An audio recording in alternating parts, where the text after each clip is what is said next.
another episode of Hidden in a Universal Vault. I'm Ron, your host, and I thought we'd go ahead and go back to another film that was released in 2004. We're going to take a look at the Michael Keaton thriller, White Noise. And this is another one I'm watching the full screen release of this. So, yeah, White Noise, 2004. I thought in celebration of Mill Creek pointing out the Blu-ray to this, and a lot of people talking about the movie getting released on Blu-ray by Mill Creek, and plus Mid-Level was telling me that this movie is not very good, and we'll get to what I think of the film. I want to talk about the plot to the film. White Noise focuses on an architect named Jonathan Rivers, portrayed by Michael Keaton. His wife dies in a car accident, and yeah, so let me go ahead and take the slip off, so that way I can put this on there because it kept falling. So, yeah, White Noise focused on Michael Keaton, his wife died, and if that plot is very familiar, is actually familiar to a movie I also cover on the channel, that the similarities are similar to this movie, Dragonfly. Released in 2002, made before this, that had Kevin Costner, also another husband that loses his wife but dies. But we're not talking about this film, we're talking about White Noise.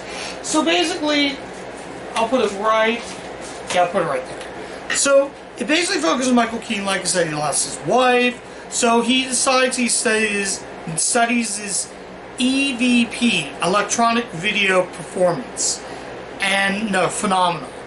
That's really what it's about. So he discovers, he sees that his wife is still alive from hearing these things.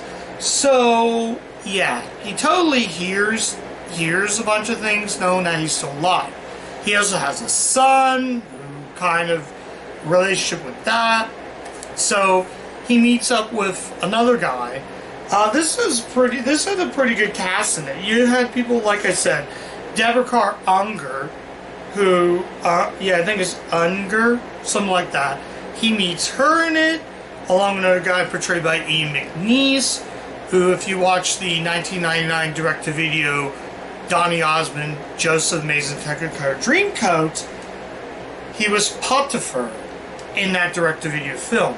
He plays another man that Keaton's character meets, that he also gets him into the whole EVP, but turns out this is haunting.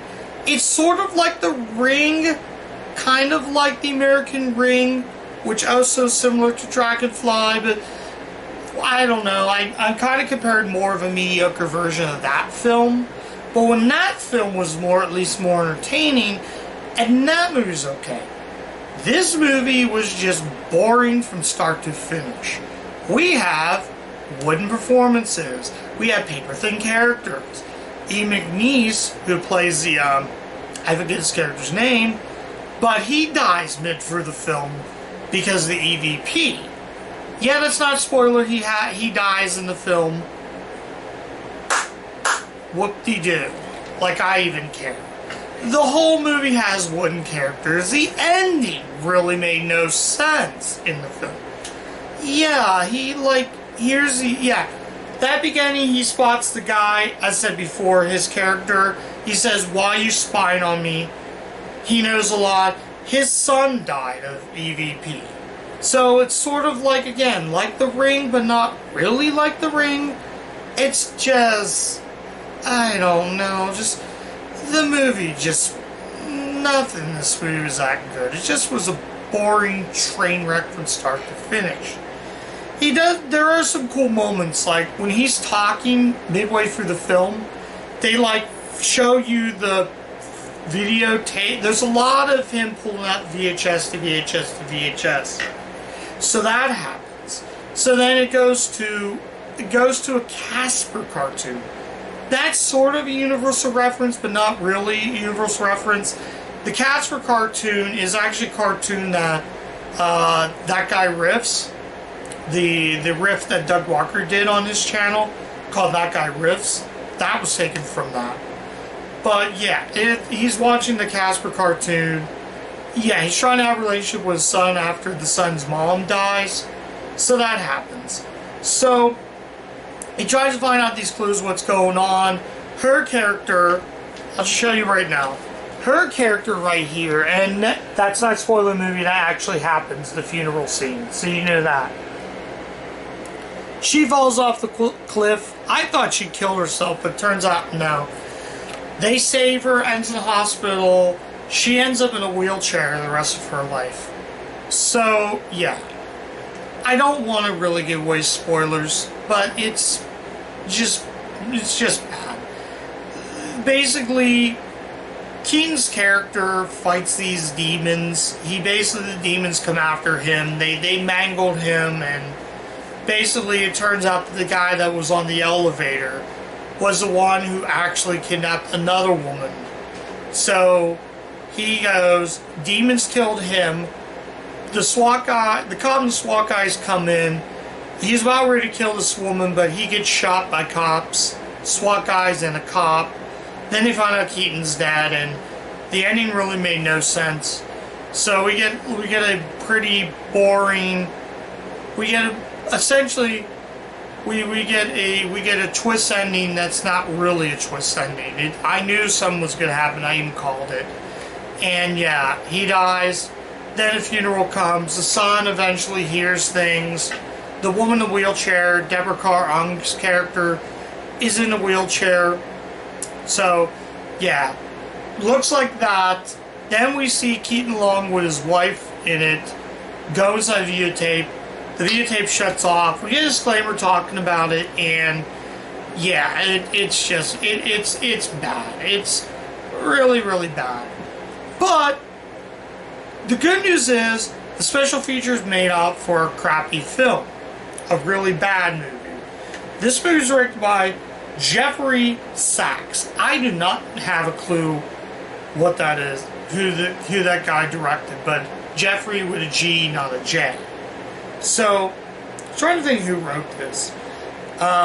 Nella Johnson. It's produced by Sean Williamson and Paul Brooks. Bunch of an unknown director. He's also made like Golden Circle films. He actually has made a couple films for Universal. Slither and I Think Because I Said So was the other film. I'm just looking. Yeah, Because I Said So. Those are the two Golden Circle films that they have made. So this studio has made some good movies. Unfortunately, they made a stinker. But I want to talk about special features. Here's the slip. This is a full screen disc. That's the slip. I'll show you the slip and everything, since I couldn't fit it with the slip. So there you go. Let's actually. I guess I'll show you. Although I do like the disc art. That's the disc art. And we get some now available on DVD titles. So like the games, Spy Games, Witcher I've covered on the channel, Bone Collector I covered, all that good stuff. And yeah, just some pretty good stuff. That's all I can really say about it though. So yeah, I'm just gonna say right now, let's actually talk about the special features. The special features in this movie. We get terrifying. It says here, experience a real-life phenomenon of EVP with these unrevealing special features. Terrifying deleted scenes.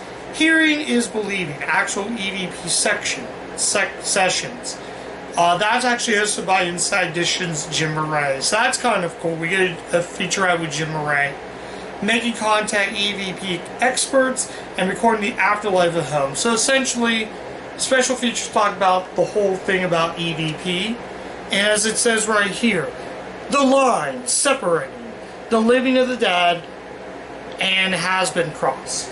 So yeah. So let's get to the final verdict. Final verdict: should you see white noise? No, absolutely not. This is only worth for the special features. Aside from those cool special features, this movie was just boring.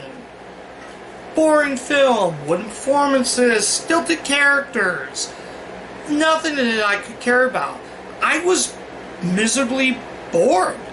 This movie, I hate to say it to you, but this movie might make it on the worst list.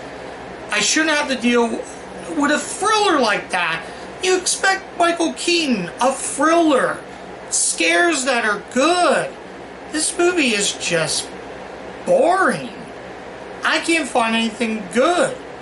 This is probably going to be the worst movie I ever covered on the channel. I'm only giving this DVD for those special features. Other than that, if it did not have these special features and more of like making ofs, this would probably go bye-bye. But right up there with Deadpool, this is going to be, listen, the worst films I have ever covered. Avoid White Noise. White Noise. There is a sequel with Nathan Fillion. I don't know if I'm going to cover that. That might be a better film. It might be more. That might be a great movie. But until then, do avoid White Noise. This movie is definitely the worst movie ever covered on the channel. So no, I can't recommend White Noise. Just avoid the film. So that's my review. I don't really call this a good movie. I can say this is a bad movie, but I can't say it's the worst movie I've ever watched so far. So I'm gonna call that a night. I'm gonna say good night to everyone. So if you do like what I've covered, there's plenty more reviews. Follow me on any of my social media pages, and I'll catch you guys next time with the I will catch you guys next time with the last review of this week. So I'll see you guys next time. Bye.